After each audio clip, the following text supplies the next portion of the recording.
Ok, salut la famille, c'est votre docteur Stade. Bon, pour les anciens, on connaît les gens, on s'abonne, on active la cloche de notification. Bon, nous sommes là parce que nous allons parler des huitièmes de finale qui vont se jouer et qui commencent demain, notamment avec l'affiche Gabon-Burkina Faso. Et je vais essayer de vous donner mes pronostics, les favoris et les équipes que je pense qui iront en quart de finale. Bon, sans plus tarder, avant de rentrer dans le vif du sujet, nous allons d'abord peut-être pas rendre gloire à Dieu, remercier le staff technique de l'équipe nationale du Gabon et le staff technique d'Arsenal parce que y a Aubameyang qui a été annoncé genre être en état de pouvoir reprendre sa carrière et pouvoir recommencer à jouer les matchs. Donc nous avons évité le pire. Donc c'est un peu ça au fait. Donc nous allons souhaiter encore à Pierre-Emerick Aubameyang une bonne chance pour retour au cursus de sa carrière. Et sans oublier aussi Mario Lemina, lui aussi là-bas, les docteurs de Nice ont dit qu'il n'avait rien. Donc c'est un peu ça. Donc sans plus tarder, nous allons aller dans le vif du sujet. Ok, le 23 janvier, nous avons Gabon-Burkina Faso. Ok. Cette équipe du Burkina, c'est une équipe très joueuse. D'abord, ce sera une affiche très alléchante. Pourquoi? Parce que le Burkina, c'est une équipe qui connaît le ballon. Le Burkina, c'est une équipe qui respire le football. Nous n'allons pas nous mentir, les Burkinabés connaissent le ballon. Notamment comme match amical de préparation pour la CAN, ils ont, chicoté cette équipe du Gabon, 3-0. Donc, ce sera un match compliqué pour les deux équipes. Pourquoi? Parce que le Gabon, nous avons vu que lorsqu'elle est en compétition officielle, c'est au fait que nous avons l'impression que sur notre équipe, toute l'équipe se transcende au fait. Notamment nous allons souligner l'absence de Pierre-Emerick Aubameyang et Mario Lemina qui ont été renvoyés dans leur club pour des raisons de santé. Mais malgré ça, l'absence de ces deux cadres de l'équipe, cette équipe du Gabon ne démérite pas. Notamment son match contre le Comore, son match contre le Ghana, son match contre le Maroc. C'était vraiment trois matchs très à haute intensité. Il y avait au fait, il y avait du délice. On était servi. En fait, c'était du très bon football de la part des Gabonais. Donc, notamment avec Boupenza, Alevina et Bouanga qui sera aussi certainement de la partie. Au milieu de terrain, tu auras certainement André Boko, Kanga, Gelor et Ochanga. En défense, sera Ekole Manga, Paloun, le jeune Yohan Obian et peut-être Assoumou de l'autre côté. Et Amono aussi, il faut aussi dire que c'est le gardien de l'équipe nationale du Gabon. Il joue au football, il a des bonnes lectures. C'est vrai qu'il est rentré timidement dans la compétition, mais ça va très bien, Donc, c'est un peu ça. Donc, pour vous dire que Gabon-Burkina Faso, ce sera une affiche très alléchante. C'est au fait un match à l'image d'une demi-finale, au fait. Ça, c'est un match à l'image d'une demi-finale. Et le Burkina, notamment son match contre le Cameroun, elle a mis en difficulté cette grande équipe du Cameroun. Mais le Burkina aussi est là, le Gabon est là, donc c'est un match qui promet, mais je pense que quand même l'avantage psychologique sera du côté des Burkinabés, mais les Gabonais ont une revanche à prendre, sur cette équipe du Burkina. Le Gabon qui aura besoin de se prouver à elle-même qu'elle peut renverser les grands étalons du Burkina Faso de Bertrand Traoré. Et cette attaque du Gabon qui sera menée par Alevina et Boupenza. Donc Gabon-Burkina, je dirais victoire du Gabon 2-1. Je vois un peu le Gabon aller en quart de finale. Donc, sans plus tarder, nous allons passer au match Nigeria-Tunisie. Là encore, c'est une très belle affiche. Belle affiche. Parce que la Tunisie sort de loin. À l'image de leur capitaine Kazé.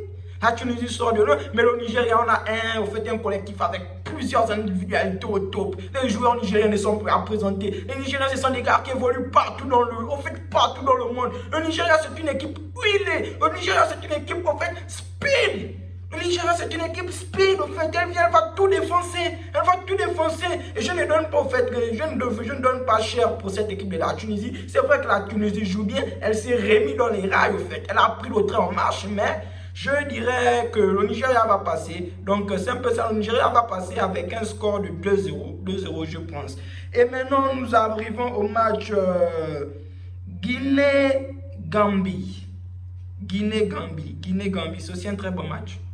Guinée-Gambie, bon, notamment cette équipe de la Guinée joue très bon football. La Gambie aussi se défend bien, elle a ses armes, mais ce sera vraiment un match, je crois qu'à sens unique, ce sera un peu attaque-défense, et l'attaque sera menée notamment par l'équipe de la Guinée, et les Gambiens seront, au fait, vont attendre les Guinéens, essayer de les prendre les espaces dans le dos, parce qu'on a aussi vu que cette défense de la Guinée elle est un peu lente, il faut souligner ça, cette défense de la Guinée elle est un peu lente, donc je pense qu'ils vont, les Gambiens vont les attendre, et vont vouloir les prendre par assaut et profiter des petits espaces que la Guinée va laisser. Mais je dis que la Guinée va passer en quart de finale, donc 1-0 pour cette équipe de la Guinée. Et nous avons aussi le match Cameroun-Comores.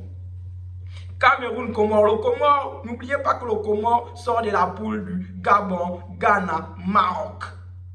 Petit poussin Comores, sa première participation à la CAN, le Comores sort de cette poule. Donc ce qui veut dire que le Comores, si elle arrive à sortir, c'était presque la poule de la mort.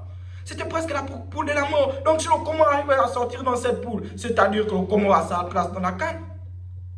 Le Comores a sa place dans la CAN, mais le Cameroun, depuis le début de la compétition, nous a montré que non, nous sommes chez nous, nous sommes les lions, nous sommes les rois de la jungle, nous sommes les rois de la forêt, appelez ça comme vous voulez, mais les lions vous ont dit qu'ils sont chez eux. Et donc, l'équipe du Cameroun, notamment menée par un Vincent Aboubakar extraordinaire, un Vincent Aboubakar de grand soir, un Toké Kambi qui répond en fait, en lieutenant de M. Vincent Aboubakar, le Cameroun a tout pour battre le Comores. Le Cameroun a tout pour battre le Comores, mais que n'est pas que le Cameroun tombe dans ce complexe de supériorité. J'aimerais que les Camerounais puissent respecter leurs adversaires, les Comoriens, parce que les Comoriens nous ont montré qu'ils ont des armes, pour déstabiliser le Cameroun. Donc ce sera un match très intéressant. Ce sera un match très intéressant. Le Comores, c'est vraiment une équipe à suivre. Donc que le Cameroun ne tombe pas dans le piège comorien, mais je vois pourtant les Camerounais, désolé, je vois pourtant les Camerounais se qualifier avec un score de 3-2. Il y aura beaucoup de buts parce que le Cameroun ne défend pas. Au Comores aussi, ce n'est pas une équipe qui aime fermer. Il n'est qu'à pas le réussir. Tu as un grand qui regarde dans les yeux et boum, ça fait du mal. Donc, je vois le Cameroun passer sur la plus petite marge de score. Un but d'écart, mais le score sera large, 3-2. Et nous allons passer maintenant au match Sénégal-Cap-Vert. Bon, là, je n'ai pas envie de m'éterniser sur ces matchs. Sénégal-Cap-Vert, j'ai vraiment pas envie de m'éterniser sur ces matchs. Je pense que c'est ça. Sénégal-Cap-Vert, oui, je crois que c'est ça. Sénégal-Cap-Vert, victoire du Sénégal. Victoire du Sénégal. On a vu les Sénégalais, c'est vrai qu'ils sont poussifs. Et là, ils se plaignaient de la température à l'image d'un Sadio Mané qui se plaignait qu'il jouait tout le temps à 13 h et puis ça ne les arrange pas. Après, on comprend aussi Sadio Mané, c'est quelqu'un qui est habitué à évoluer en Europe. Donc, c'est un peu ça. Mais je vois le Sénégal se qualifier contre le Cap-Vert. Ensuite, on a... qu'est-ce qu'on a? On a... quel match encore? Égypte, Côte d'Ivoire. Waouh. Égypte, Côte d'Ivoire. Ça, c'est un match aussi. Ça, c'est un match très intéressant. Très alléchant. Côte d'Ivoire. Les éléphants de la Côte d'Ivoire contre les pharaons.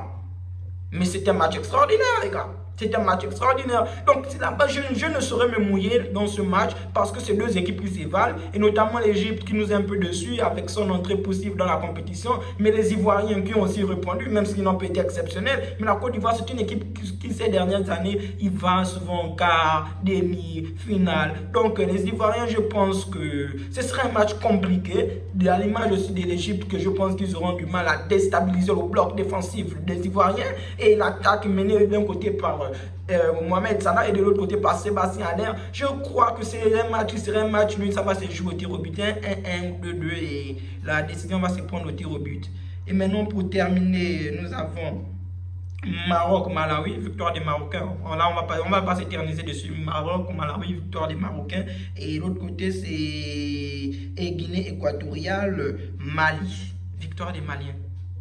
Victoire des Maliens. J'espère que la Guinée équatoriale pourra s'en sortir, mais je crois que le Mali a un collectif plus huilé avec beaucoup d'expérience. Donc, je vois plus les Maliens s'en sortir. Donc, les gars, c'était un peu ça mes pronostics des huitièmes de finale. Et donc, on attend les matchs qui vont commencer à partir de demain. Et on va voir si votre docteur Stat avait raison. Donc, sur ce, on n'oublie pas de s'abonner. On active la cloche de notification. Kaja!